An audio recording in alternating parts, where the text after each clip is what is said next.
আসসালামু আলাইকুম রহমতুল্লাহি ওবরকাতুহু। সম্মানিত প্রিয় মুসলিম ভাই ও বোনেরা, আর ইসলামিক টিভির পক্ষ থেকে সকলকে জানাই আন্তরিক মোবারকবাদ। আশা করি সকলে ভালো আছেন। আমি আলহামদুলিল্লাহ আল্লাহর রহমতে ভালো আছি। আজকে আপনাদের মাঝে আলোচনা করব জাহান্নামের কঠিন শাস্তি থেকে বাঁচার 7 আমল সম্পর্কে। তো জাহান্নাম হলো পরকালের এমন একটি বিশাল জায়গা যেখানে বিভিন্ন শাস্তির জন্য ভিন্ন ভিন্ন এলাকা নির্ধারিত আছে, যেগুলিকে প্রধানত 7 ভাগে ভাগ করা হয়েছে। জাহান্নামের 7টি অংশ জাহান্নামের প্রধান 7 ভাগে ভাগ করা হয়েছে, যথা 1 নম্বর হলো নার তথা আগুন, 2 নম্বর জাহান্নাম তথা আগুনের গর্ত, 3 জাহিম তথা প্রচণ্ড উত্তপ্ত আগুন, 4 সাইড তথা প্রজ্বলিত শিখা, 5 সাকার তথা সাজানো আগুন, 6 হুতামা অর্থাৎ পিষ্টাকারী এবং 7 নম্বর হলো হাবিয়া তথা অতল গব্বর।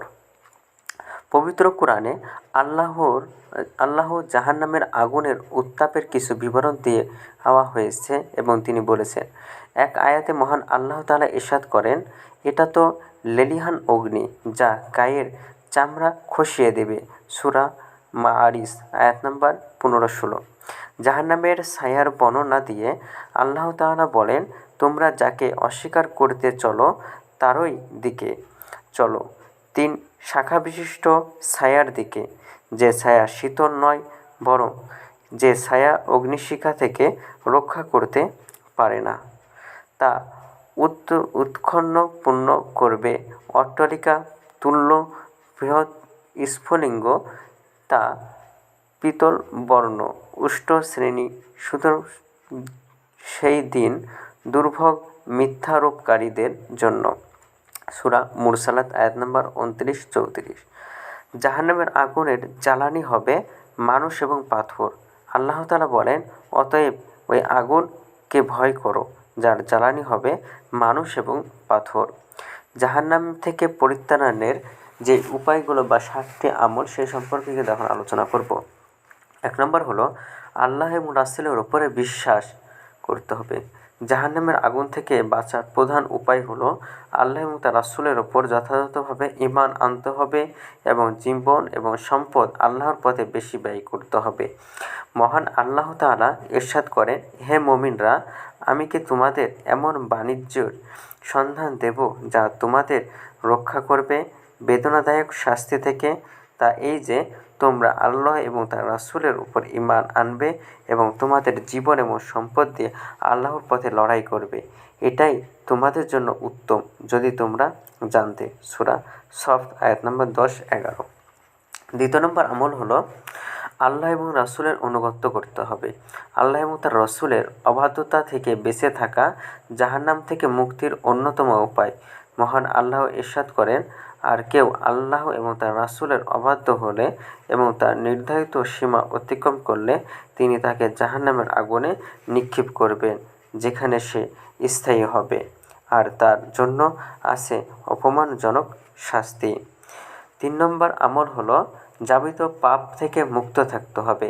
ইসলামের দৃষ্টিতে জাহান্নামে যাওয়ার মতো পাপ আছে, সেসব পাপ থেকে বেঁচে থাকলে জাহান্নাম থেকে মুক্তি পাওয়া যাবে। ওই পাপগুলো হলো শিরক করা, 2 নম্বর নবী রাসূলদের মিথ্যা প্রতিপন্ন করা, কুফরি করা, হিংসা করা, জুলুম করা, খেয়ানত করা, আত্মীয়তার বন্ধন ছিন্ন করা, কৃপণতা করা, লোক দেখানো কিংবা জাগতিক ফায়দা হাসিল করার জন্য আল্লাহর কাজ করা, মুনাফিকি করা, আল্লাহর রহমত থেকে নিরাশ হয়ে যাওয়া এবং কোরআন হাদিসের বর্ণিত কবিরা গুনাহ করা। এসব পাপ থেকে বেঁচে থাকলে জাহান্নাম থেকে মুক্তি মিলবে। আল জান্নাতুল ওয়া নাফু মিনাল কিতাবি। তো এগুলো কিতাবের মধ্যে কিন্তু এটা আসছে। 4 নম্বর আমল হলো শিরক থেকে বেঁচে থাকা। শিরক একটি জঘন্য অপরাধ যা বিশুদ্ধ তাওবা ছাড়া ক্ষমা হয় না।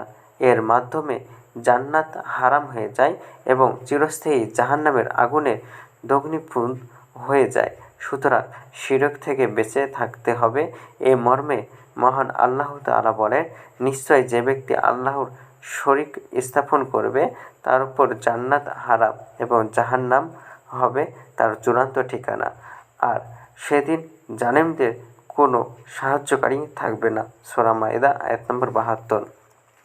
৫ নম্বর আমল হলো বেশি পরিমাণে দান করা। দান সৎকার মাধ্যমে সামাজিক নিরাপত্তা সুদৃঢ় হয় এবং জান্নাতের পথ সুগম হয়। মহান আল্লাহ তাআলা বলেন, যদি তোমরা প্রকাশ্যে দান করো তবে তা উৎকৃষ্ট, এবং যদি গোপনে দান করো এবং দরিদ্রদের প্রদান করো তাহলে তোমাদের জন্য তা কল্যাণকর, আর এর দ্বারা তিনি তোমাদের পাপ মোচন করে দেন। বস্তুত তোমাদের কৃতকর্ম সম্পর্কে আল্লাহ যথাযথভাবে খবর রাখেন। সূরা বাকারা আয়াত নম্বর 271। ৬ নম্বর আমল হলো ফরজ এবাদত আদায় করা। মহান আল্লাহ কর্তৃক বান্দার ওপর যেসব এবাদত ফরজ করা হয়েছে সেগুলো যথাযথভাবে আদায় করা জাহান্নাম থেকে মুক্তির অন্যতম উপায়। সালাত, সিয়াম, যাকাত, হজ প্রভৃতি। সালাত আদায় করা সম্পর্কে মহান আল্লাহ তাআলা বলেন, অবশ্যই মুমিনরা সফলকাম হয়েছে যারা তাদের সালাত বিনয় এবং নম্রতা সহকারে আদায় করে। সূরা মুমিন আয়াত নম্বর ১ এবং ২। ৭ নম্বর আমল হলো দোয়া করা। পবিত্র কোরআনে মহান আল্লাহ তাআলা জাহান্নাম থেকে বাঁচার দোয়া শিখিয়েছেন। এই দোয়াগুলো নিয়মিত পাঠ করলে জাহান্নাম থেকে মুক্তি মিলবে। পবিত্র কোরআনের ভাষায়, হে আমাদের রব, আমাদের ইহকালের কল্যাণ দান করো এবং পরকালেও কল্যাণ দান করো, আর আমাদের দোজখের যন্ত্রণা থেকে রক্ষা করো। সূরা বাকারা আয়াত নম্বর ২০১। অন্য আয়াতে এসেছে, হে আমাদের রব, আমাদের থেকে জাহান্নামের শাস্তি নিবৃত্ত করো। জাহান্নামের শাস্তি তো নিশ্চিতভাবে ধ্বংসাত্মক, নিশ্চয় তা আশ্রয়স্থল এবং বসতি হিসাবে অতীত নিকৃষ্ট। সূরা ফুরকান আয়াত নম্বর ৬৫ এবং ৬৬। মহান আল্লাহ তাআলা আমাদেরকে জাহান্নামের আযাব থেকে হেফাজত করুন। তো ভিডিওটি যদি আপনাদের ভালো লাগে তাহলে অবশ্যই চ্যানেলটি সাবস্ক্রাইব করে পাশে থাকবেন। ধন্যবাদ সকলকে। আসসালামু আলাইকুম ওয়া রাহমাতুল্লাহি ওয়া বারাকাতুহু।